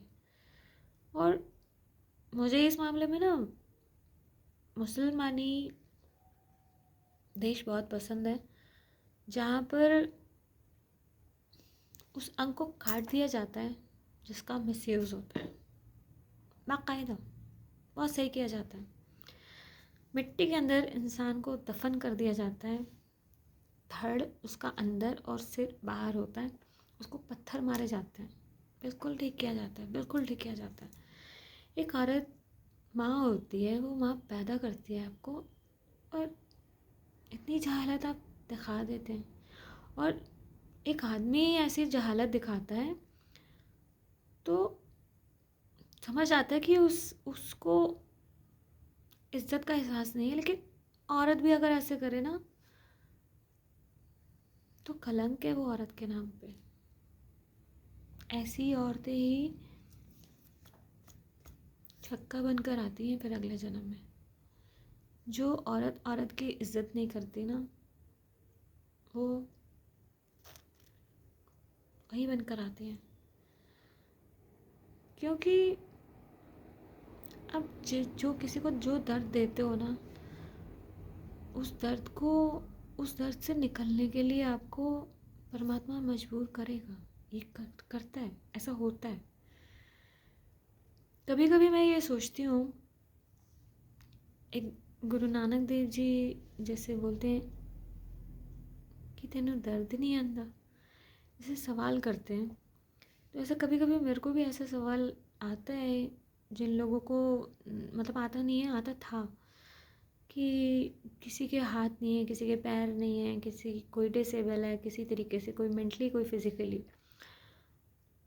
तरस आता है उन लोगों पे जो ऐसी चीज़ें उनके साथ होती हैं। लेकिन अब समझ में आती है कि ये सब चीज़ें कर्मों की वजह से होती हैं। और हमें ब्लड प्रेशर लो हो रहा है, ये चीज़ें इसलिए होती हैं क्योंकि उसको वो दर्द से निकलना इसलिए पड़ता है कि वो काम करके आया है। परमात्मा इंजेक्शन देता है ना, वो भले के लिए देता है। अगर मैं अपनी लाइफ को देखूं कि मुझे, जब मैं छोटी थी, मेरे पापा मुझे दूसरों का दर्द दिखाकर समझाते थे कि देखो, इसके पास ये चीज़ नहीं है तो इसको ये चीज़ कितनी मुश्किल लग रही है पानी, और कितना खुशी से झूमता है वो जब उसे ये चीज़ मिलती है जो तुम लोगों को कितने आराम से मिलती है।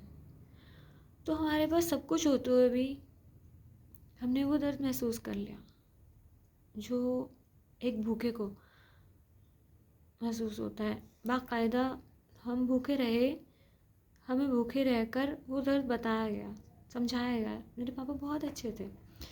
मेरे पापा किसी के दर्द को प्रैक्टिकली समझाने के लिए हमें क्लास देते थे, समझाते थे कि किसी के दर्द को एहसास करो। वो दर्द को जब हम एहसास कर लेते हैं ना, तो हमें उन जूनियों में नहीं आना पड़ता। और यकीन जानो, जब हम किसी के दर्द को एहसास करते हैं ना, तो वो सज़ा भी हमें नहीं भुगतनी पड़ती। तो दर्द को एहसास करना बहुत ज़रूरी है, बहुत ज़्यादा ज़रूरी है, बहुत ज़्यादा ज़रूरी है। कभी कभी मेरे को, मैं छोटी थी तो मुझे ऐसा लगता था कि जैसे अगर कोई किसी को, जैसे मैं मूवीज़ में देखती थी, कोई किसी को चाकू मारता था तो मुझे ऐसा लगता था जैसे वो इतना खो जाती थी मैं मूवीज़ के अंदर में, बहुत तगड़े, मतलब मुझे बहुत डांट पड़ती थी कि तू घुस जाती है मूवीज़ के अंदर, तुझे याद नहीं रहता कि घर में कोई मेहमान आ गया। या मेरी दीदी भी, मैं तो बहुत बड़ी थी तब भी, मेरी दीदी की मैरिज हो गई तो वो जब घर पे आती थी बच्चों के साथ में, और खाना पीना लटम शटम शोर शराबा शुरू हो जाता था, तो मैं टीवी के अंदर घुसी होती थी तो वो बोलती थी इसे बंद कर दे या नहीं तो मैं जा रही हूँ। तो मैं तो बोलती थी एक सीन देखने दे, मैं ये अलग देखने दे। मतलब मुझे उसकी धमकी के बावजूद भी अट्रैक्शन यही रहती थी कि मुझे वो देखना है, मुझे देखना है। तो मैं देखती क्या थी कि जिस दर्द को मैं महसूस कर रही हूँ ना, मैं उस दर्द के आगे मैं सब कुछ भूल जाती हूँ कि मेरे आसपास क्या हो रहा है। मतलब मुझे नहीं समझ आता था। तो जब किसी को चाकू पड़ रहा होता था तो मुझे ऐसा लगता था ये मेरे को पड़ा है और ऐसा दर्द हुआ है, ऐसा दर्द हुआ है, वो महसूस कर जाती थी। इतनी ज़्यादा सेंसिटिविटी आ गई मेरे अंदर कि मुझे परमात्मा से प्रे करनी पड़ेगी, हे परमात्मा मेरी ताकत छीन ले मुझसे ये, इतना दर्द मुझे मत समझा कि मैं पागल हो जाऊँ। तो बाकायदा मैंने अपने आप में तब्दीली लाई, अपने आप को कह कह के, अरदास कर कर के। तो और मुझे मेरा मजाक उड़ाया जाता था टीवी देखते टाइम कि ये रो रही है। मतलब मेरे मामा जी क्या करते थे, पूरे रूम को बिल्कुल होम थिएटर बना देते थे, काला अंधेरा करके, बड़े से टीवी के अंदर में, साथ में कैसेट लगाई होती थी रिकॉर्डर पे, और हमारे को खाने के लिए पॉपकॉर्न भी पकड़ा देते थे, कोल्ड ड्रिंक रख देते थे कि कोई इधर उधर नहीं जाएगा, कोई हिलेगा नहीं। कभी कभी तो हमारे ऊपर चदरें भी डाल देते थे कि हॉरर मूवी है तो हॉरर फील आना चाहिए। तो मैं इमोशनल सीन देखकर ऐसे रो रही होती थी। मेरे मामा को पता चल जाता था कि ये रो रही है, ऐसे ऐसे आवाज़ें आती थी तो उनको पता चल जाता था। तो उन्होंने एक दिन लाइट जला के बोला, तालियां बजानी शुरू कर दी, मतलब मेरा मजाक उड़ाना शुरू कर दिया, और फूट फूट के मेरा रोना बाहर आ गया। तो मेरे साथ ऐसे ही मेरा ब्रदर भी आगे कॉन्टीन्यूसली मेरे मामा का फॉलोवर है, तो वो भी ऐसे ही करता था। तो ये सेंसिटिविटी जो होती है ना, इसी वजह से मेरा बहुत टाइम लगा इस वीडियो को लाने के लिए, कि मुझे वो महसूस करना था उस दर्द को। अभी भी बहुत सारी चीज़ें मैंने छोड़ी हैं, क्योंकि टाइम हो गया 1:20, मतलब 1 hour 20 minutes हो चुके हैं। मैं इसको बहुत जल्दी वाइंड अप करने वाली हूँ, लेकिन बहुत सारी चीज़ें अभी मैं और भी लाऊंगी इससे रिलेटेड, जिसमें टेक्निकल पॉइंट्स मैं आपको बताऊंगी। तो मैं ये कहना चाहती हूँ कि लड़कियों के साथ जो इतनी चीज़ें गलत होती हैं वो बता नहीं पाती हैं, तो उनको, जो उनके फैमिली मेम्बर्स हैं, ये मैं उनके लिए बोल रही हूँ कि आप उनके साथ कोऑपरेट कीजिए, उनका ख्याल रखिए, उनका ख़ास ख्याल रखिए, उनको पैम्पर कीजिए, उनके साथ में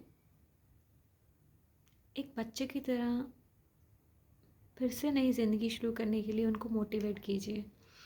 ये बहुत ज़रूरी है। एक केस को लड़ना, अपनी ज़िंदगी को उसमें खपा देना, एक ज़िंदगी की फ़ाइट बन जाता है ना जब, तो अपने शरीर का ख्याल रखना, अपनी पर्सनालिटी का ख्याल रखना सब पीछे छूट जाता है। और बहुत सारी चीज़ें ऐसी दिमाग के अंदर होती हैं जिसको लड़की फेस करती है और किसी को बता नहीं पाती है, तो उसकी ज़िंदगी खोखली हो जाती है, प्यार की कमी हो जाती है, बिल्कुल लैक ऑफ लव हो जाता है जब उसकी लाइफ में, तो वो डैमेज हो जाती है। तो फैमिली मेम्बर्स को चाहिए कि उसे वो मॉरल सपोर्ट दें, इमोशनल सपोर्ट दें, जिससे कि वो ग्रो हो सके। जो अगर कॉन्स्टिट्यूशन आपको राइट दे रहा है, आप ले ही नहीं रहे हो, या अपने आप को रिसीवर मोड पे नहीं ला रहे हो, तो आप बड़े लॉस में चले जाते हो। एक फाइल बंद होती है ना जब, मतलब लड़की जब फिनिश हो जाती है तो फाइल बंद हो जाती है, तो किसी को कोई फ़र्क नहीं पड़ता। जब जीते जी को कोई फ़र्क नहीं पड़ता ना, तो मरने के बाद भी कोई फ़र्क नहीं पड़ता। इसलिए अपनी ज़िंदगी की फ़ाइट को खुद लड़िए, और लड़ने के लिए बहुत अच्छे अच्छे, बहुत मज़ेदार तरीके हैं, बहुत मज़ेदार तरीके हैं, बहुत इंटरेस्टिंग। एक, जैसे मैंने माइग्रेन की वीडियो में बताया था कि अगर आप अपने माइग्रेन को ठीक करना चाहते हैं, उसके जो मैं तरीके बताती हूँ उस पर आप चलेंगे, तो आप एक नॉर्मल इंसान से एक फैंटास्टिक लाइफ को अचीव करने लायक एक ऐसे मोड पे चले जाएंगे कि आप कहेंगे कि ये दुख आया था तो मुझे इतना चमकाने के लिए आया था। जैसे कहते हैं ना कि सोना बहुत पिटाई खाता है तो एक शेप में आता है, या हीरे की बहुत घिसाई होती है तो उसकी चमक असली जो है ना वो सबके सामने आती है, या वो किसी अंगूठी में लगने लायक बन जाता है। तो वो चीज़ आप कर पाएंगे अगर आप अपने पे होमवर्क करते हैं। तो प्रॉब्लम्स को समझना, प्रॉब्लम से निकलना, अपने आप को मोटिवेट करना, और कुछ लॉस से बेनिफिट की तरफ जाना, अपने आप में ड्रास्टिक चेंज खुद से लाना, ये आपकी खुद की ज़िम्मेवारी है। इस ज़िम्मेवारी को आप खुद उठाएंगे तो कुदरत आपके साथ मदद करने के लिए खुद ब खुद आ जाएगी। आप पहला कदम उठाइए बस। आप पहला कदम कैसे उठाएंगे? पॉजिटिव सोचो, पॉजिटिव करो, पॉजिटिव होगा। आप डायरी लिखा करो, अपने आप से बातें किया करो, अपने आप से सवाल किया करो। आप एक मकाम पे पहुँचेंगे, ये यकीन रखिए। आपको जो दुख मिला है वो दुख किसी वजह से मिला है। आप ये एक नेगेटिव पॉइंट्स लेकर मत बैठो कि आपको पिछले कर्मों की सज़ा मिल रही है। हो सकता है कि आपके नए कर्म हो सकता है पुराने कर्म जो हैं, अगर आप उनसे बचना चाहते हो तो अच्छे नए कर्म अब करना शुरू करो। तो सपोज़ आपने चावल बनाए हैं और राजमा साथ में, सोचा कि चावलों के साथ मैं राजमा बना लेती हूँ। तो राजमा और चावल आपने खाए, फिर कुछ चावल बच गए। अब जो चावल बच गए, अब उसको आप फ्राई करके भी खा सकते हो अगली बारी, या आप उसके साथ दाल बनाकर भी खा सकते हो। जितने बचे हैं उसके हिसाब से आप देख लो, आप उसमें और चावल ऐड कर सकते हो। तो ज़िंदगी कभी रुकती नहीं है। चीज़ों को मेंटेन करना, हैंडल करना, रिजोल्यूशन पर जाना, ये सारे आपके हाथ में हैं। तो आप कभी भी अपनी ज़िंदगी को रोके मत, चलाते चलिए, चलते चलिए, चलते चलिए। जब कुछ समझ नहीं आ रहा ना कि आपको क्या करना है, तो आप रुकिए मत, चलते जाइए। चलते जाएंगे तो राह आपको फिर खुद ब खुद समझ भी आ जाएगी, मिल भी जाएगी, आप कहीं ना कहीं पहुंच जाएंगे। अगर आप रुक जाएंगे तो आप कहीं नहीं पहुंच पाएंगे। तो पॉजिटिव सोचिए, आगे चलते रहिए, चलते रहिए, चलते रहिए। मंजिल तक पहुंचने के लिए दिमाग भी आपको मिल जाएगा, आपको सजेशंस भी मिल जाएंगे, आपको आइडियाज़ भी मिल जाएंगे। जब आप पॉजिटिव सोचेंगे तो आपके अंदर पॉजिटिव आइडियाज़ खुद से खुद जनरेट होंगे। तो आप एक एनर्जी हैं, एक पॉजिटिव एनर्जी में अगर आप रहते हैं तो आप अचीवमेंट की तरफ जाएंगे। आप अचीवमेंट की तरफ ध्यान रखिए, हमेशा खुश रहिए, हमेशा मुस्कुराते रहिए, मिलते रहिए, गुनगुनाते रहिए, गाते रहिए। चलिए बाय बाय, फिर मिलेंगे एक नई वीडियो के साथ। Bye bye, have a good day, love you all.